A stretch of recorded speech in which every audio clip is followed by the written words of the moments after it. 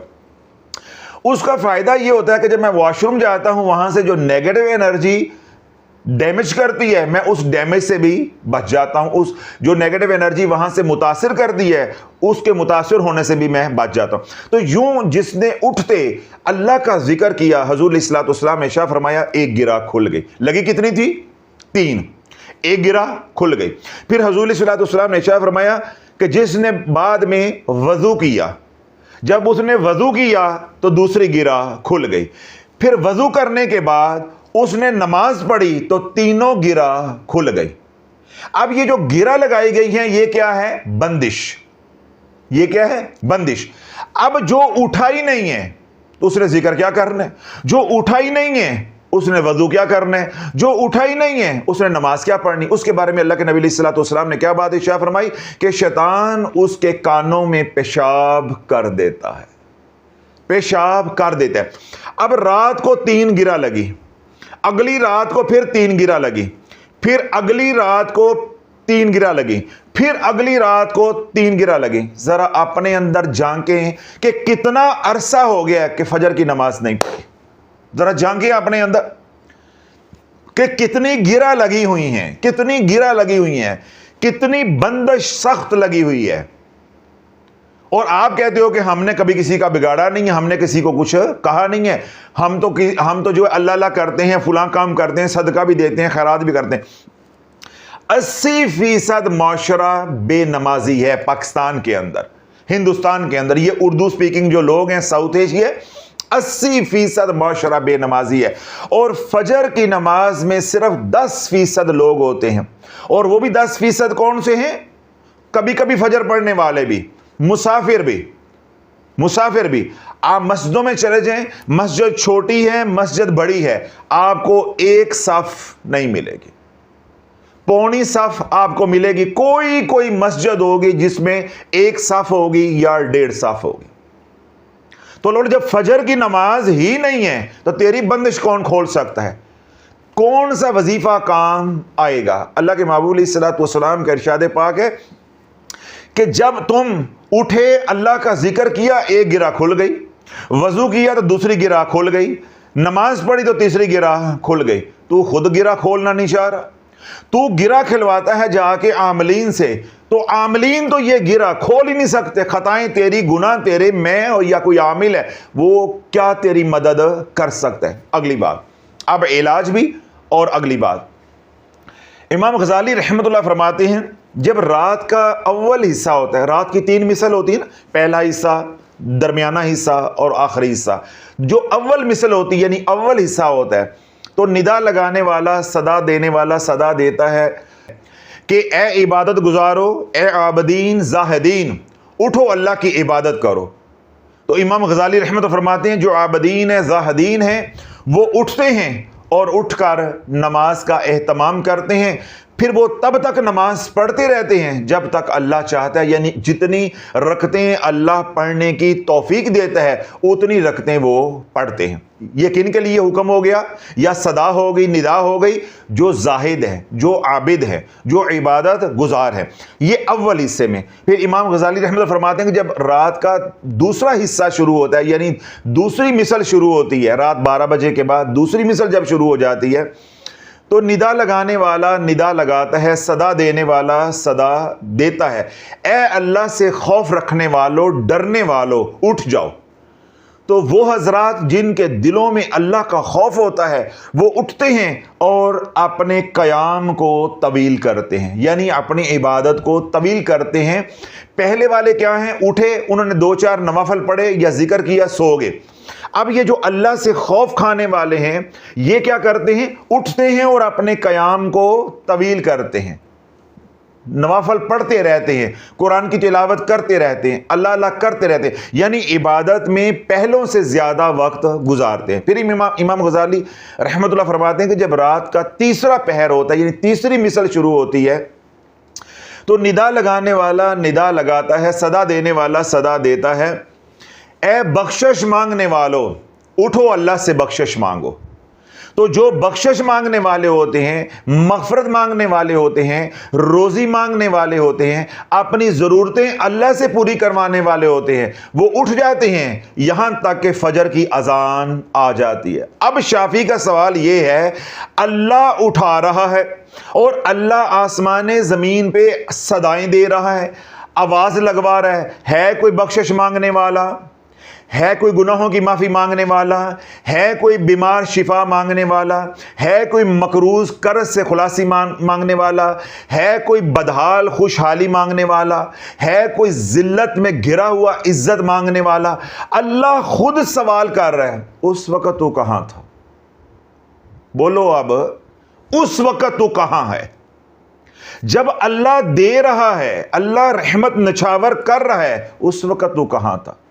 تو تیرے 13 سال برباد نہ ہوں، یا جو لوگ ان مسائل کے اندر گھرے ہوئے ہیں کہ حضرت صاحب ہم نے ہر عمل کیا ہے ہمیں نفع نہیں ہو رہا، بھائی تجھے نفع ہو ہی نہیں سکتا۔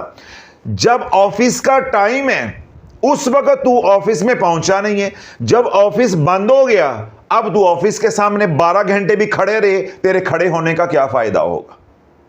اس وقت اللہ دے رہا تھا، اب تو مانگ رہا ہے، نہیں سمجھ آ رہی، نہیں سمجھ آ رہی، کان بند، آنکھیں بند، اور ادھر افارا ہوا ہے الٹے کام کر کے۔ ایک ہے کہ میں آپ کو دے رہا ہوں کہ یہ موبائل ہے، یہ ریموٹ ہے، یہ فلاں چیز ہے جو میں نے تمہیں دی، جب میں دے رہا ہوں تم لے نہیں رہے، اور جب میں نے دینا بند کر دی اب آپ مجھے کہہ رہے ہو کہ مجھے دو۔ جس طرح خانقاہ میں لنگر چل رہا ہوتا ہے، جو لوگ محفل میں شریک ہوتے ہیں وہ بھی لنگر کھاتے ہیں، کچھ راہگیر بھی آ جاتے ہیں وہ بھی نفع اٹھا لیتے ہیں۔ جب لنگر بند ہو گیا، اب رات کو کوئی 11 بجے آ گیا، اس نے آ کر کہا جی مجھے لنگر دیں، اب تو لنگر کا وقت ختم ہو گیا۔ اب ہمارا دل چاہے تو ہم اسے دے دیں، ہمارا دل چاہے تو ہم اسے نہ دیں، اب وہ ہمارے سے تقاضا نہیں کر سکتا، تقاضا نہیں کر سکتا، کیوں؟ جو دینے کا وقت تھا وہ ختم ہو چکا ہے۔ اللہ جب خود دے رہا تھا وہ وقت ہے رات کا آخری پہر، تیسری مثل، اس وقت تو نے لیا نہ، ساری رات تماشبینی کی، خرمستیاں کی، اور اس وقت تو سویا نہیں، مویا رہا۔ اب رب جب دینے کا دروازہ یعنی خود دینے کا دروازہ بند کر دیا. رب جو سوال کر رہا تھا وہ وقت ختم ہو گیا. اب تیرے سوال کرنے کا وقت شروع ہو گیا. اب وہ تیرے سوال کا جواب دے دے تو اس کی مہربانی ہے, اگر وہ نہ دے تو اس کے اوپر کوئی اعتراض نہیں کر سکتا. جس طرح میں نے مثال دی کہ آپ روڈ کے اوپر لنگر چلا رہے ہیں, کھانا کھلا رہے ہیں, جو آ رہے ہیں وہ کھا رہے ہیں, آپ بلا بلا کے کہہ رہے ہیں کھانا کھاؤ کھانا کھاؤ. جب وقت ختم ہو گیا اب وہ تیرے گھر کا دروازہ بجاتے ہیں, کھٹکھٹاتے ہیں, دستک دیتے ہیں. اب تو ان کو کھلا دے تو تیری مہربانی ہے, نہ کھلائے تو تو اب کوئی پابند نہیں ہے. اللہ والو, جب رزق بانٹا جا رہا ہوتا ہے وہ وقت ہوتا ہے تہجد کا. اس وقت ہم سوئے رہے بلکہ موئے رہے, ساری رات جاگتے رہے, خرمستیاں کرتے رہے, وقت کا ضیاع کرتے رہے. جب لینے کا وقت آیا, جب اللہ خود دے رہا تھا تو سوئے رہے, اور جب اللہ نے دینا خود سے بند کر دیا پھر سوال کا وقت آ گیا. پھر باقی سارے گھنٹے جتنے بھی ہیں, ساری گھڑیاں پھر تم مانگو, وہ دے دے تو اس کی مہربانی ہے, نہ دے تو کسی کا زور نہیں ہے. تو اللہ جب اللہ دے رہا ہوتا ہے تو ہم لیتے نہیں ہیں, اور جب اللہ سے مانگنے والا وقت شروع ہو جاتا ہے اس میں پھر ہم زور لگاتے ہیں. پھر لالا اللہ کے سامنے تو کسی کا زور نہیں ہے. یہ اس کی مہربانی ہے, وہ کرم کر دے تو کر دے, وگرنہ وہ نہ کرم کرے تو اسے کون پوچھنے والا ہے, اس سے کون سوال کرنے والا ہے. یہ ہے اصل دو وجوہات جو میں نے کھل کر بیان کر دی. اگر آپ کو یہ دونوں باتیں سمجھ آ گئی ہیں, اپنے گناہوں کی توبہ کر لو, پہلی بات. اور جو وقت اللہ نے رکھا ہے خود صدائیں دینے کا, خود نوازنے کا, جب وہ نواز رہا ہے تو نفع اٹھا لو. اے اللہ تو نے گناہ تو معاف کر دیے, تو نحوست کو بھی ختم کر دے, تو نحوست کو بھی ختم کر دے. جب رب خود سوال کر رہا ہوگا ہے کوئی ضرورت مند, میں اس کی ضرورت پوری کر دوں, تو آپ کی ضرورت کیا ہے؟ یا اللہ تو نے گناہ تو معاف کر دیے, وہ جو نحوست ہے وہ میرے کاموں میں رکاوٹ بنی ہوئی ہے, تو وہ نحوست بھی اپنی قدرت کاملہ سے دور عطا فرما دے. تو انشاءاللہ اعمال بھی نہیں کرنے پڑے گے, چٹکی بجاتے وہ نحوست بھی ختم ہو جائے گی. پھر کیا ہوگا کہ ہتھیلی پہ سرسوں جم جائے گی. مگر جس طرح آپ ہتھیلی پہ سرسوں جمانا چاہتے ہو قیامت تک اس طرح جمنے والی نہیں ہے. جب اللہ دے رہا ہے اس وقت اللہ سے لو, بن مانگے جب اللہ دے رہا ہے اس وقت سوال کر کے بھی لو, اور جو اللہ بن مانگے ہی دے جا رہا ہے وہ بھی سمیٹ لو. یعنی دونوں ہاتھوں سے اللہ کی رحمت کو سمیٹو. اگر آپ اس وقت میں آپ نہیں اٹھیں گے, آپ کی بندش, آپ کا جادو, آپ کی بیماری زندگی بھر ختم نہیں ہو سکتی. کیوں؟ آپ پکڑ میں آ گئے. ان بطش ربک لشدید. جب بندہ پکڑ میں آ جاتا ہے تو اللہ کی پکڑیں پھر بڑی سخت ہے. جتنی مرضی آپ تدبیریں کر لو یہ ختم ہونے والی نہیں ہے. اس گھڑی سے فائدہ اٹھاؤ جس گھڑی میں رب بن مانگے بھی دے رہا ہے اور مانگنے پہ بھی دے رہا ہے. اس گھڑی سے نفع اٹھاؤ. اگر وہ گھڑی ضائع کر کے دوسری گھڑیوں میں مانگو گے تو میں نے کیا کہا, اللہ دے دے تو اس کی مہربانی ہے, وگرنہ زور نہیں ہے. اس لیے دنیا بھر میں وہ تمام حضرات جو بندش کی وجہ سے پریشان ہیں, مالی تنگ دستی کی وجہ سے پریشان ہیں, بیٹیوں کے رشتوں کی وجہ سے پریشان ہیں, صحت کے مسائل ان کی وجہ سے پریشان ہیں, غلط وظائف پڑھ بیٹھے ہیں, اپنے آپ کو اپنی نسلوں کو اجاڑ بیٹھے ہیں, شافی کے بیانات سن کر شعور آئے, اپنی غلطی کا احساس ہوا ہے اس لیے پریشان ہیں, گھر میں لڑائی جھگڑے ہیں اس کی وجہ سے پریشان ہیں, جادو جان نہیں چھوڑتا اس کی وجہ سے پریشان ہیں, دشمنوں کی دشمنی, مخالفین کی مخالفت اور حاسدین کے حسد نے زندگی عذاب بنائی ہوئی ہے اس لیے پریشان ہے.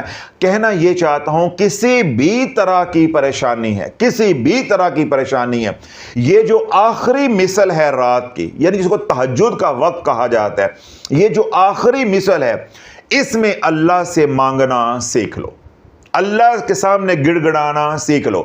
تہجد کے سجدوں کے اندر اللہ والو وہ طاقت ہے جو الفاظ کے اندر بیان نہیں کی جا سکتی. کیوں؟ یہ وہ گھڑی ہے یا یہ وہ نماز ہے جس نماز کا کوئی اظہار نہیں ہے, جس نماز کا کوئی اعلان نہیں ہے, جس نماز کی کوئی اذان نہیں ہے. اللہ نے اس نماز کے لیے مؤذن کو بھی مقرر نہیں کیا کہ میرے پیغام کو پہنچا دے. رب کہتا ہے یہ نماز میں پڑھنے کی توفیق ہی ان کو دوں گا جن پہ میں نے اپنا کرم تمام کرنا ہے, اپنی رحمت کو تمام کرنا ہے. تو اللہ سے مانگو کہ یا اللہ جن گھڑیوں میں تو کرم کی حد کر دیتا ہے, رحمت کی حد کر دیتا ہے, دریا بہا دیتا ہے, ان گھڑیوں میں مجھے سجدے کرنے کرنے کی توفیق عطا فرما دے۔